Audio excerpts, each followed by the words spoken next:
कहाँ बैठकर कथा सुन रहे हो? कुबेरेश्वर बाबा की गोद में,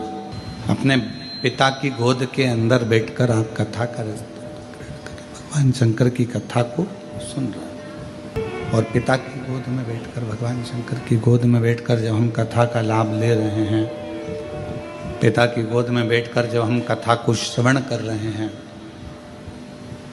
बच्चा सबसे ज़्यादा सेफ,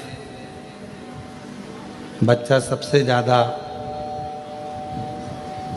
अपने आप को सेफ, सुरक्षित कहाँ महसूस करता? अपनी माँ की गोद में और अपने पिता की गोद में। बाकी का कोई भी बच्चा किसी स्थान पर अपने आप को सेफ नहीं समझता। उसको लगने लगता है कि अब मुझे कोई भय नहीं है, अब मुझे कोई डर नहीं है, अब मुझे कोई भय नहीं है, अब मुझे कोई डर नहीं है, क्योंकि मेरे पिता की गोद में मैं बैठा हूँ, मेरी माँ की गोद में मैं बैठा हूँ। अब मुझे कोई टेंशन नहीं है, अब मुझे कोई चिंता नहीं है, अब मुझे कोई परेशानी नहीं है। जैसे पिता की गोद में बैठने के बाद व्यक्ति के हृदय में यह भाव आ जाता है कि अब मैं सेफ हूँ, अब मुझे भय नहीं है, सामने से कोई श्वान आ गया, कोई सिंह आ गया, कोई आ गया और मुझे भय नहीं है। कुबेरेश्वर धाम पर आप जितने भी बैठकर कथा को श्रवण कर रहे हैं, पितृपक्ष में या ऑनलाइन टीवी के सामने बैठकर, मोबाइल पर, दुकान पर, कहीं पर भी बैठकर शिव महापुराण की कथा यदि आप श्रवण कर रहे हैं, तो आपको यह महसूस होना चाहिए कि अब हम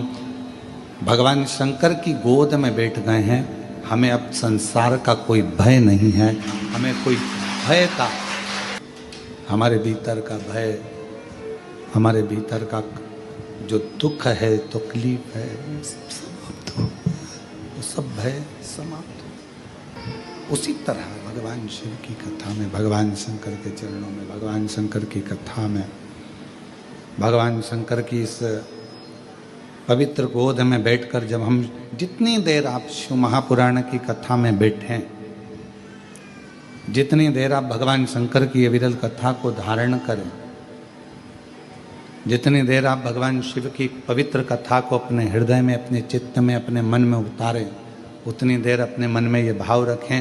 कि मैं शिव की गोद में बैठा हूँ, मेरे पिता की गोद में बैठा हूँ। और ये निश्चित है, पिता की गोद में से जब बच्चा उठता है, पापा का मोबाइल, पेन, जेब में कोई सामान होता है वो, या कोई सामग्री बच्चा लेकर उठता है। और आप जितनी देर शिव महापुराण की कथा में अपने पूर्वजों के उद्धार के लिए, पितरों के मोक्ष के लिए, श्राद्ध पक्ष में, पितृ पक्ष में ये पवित्र कथा को सुन रहे हैं, तो ये मान कर चलना कि आप भी खाली नहीं उठोगे, पिता से कुछ ना कुछ लेकर जरूर उठोगे, प्राप्त कर।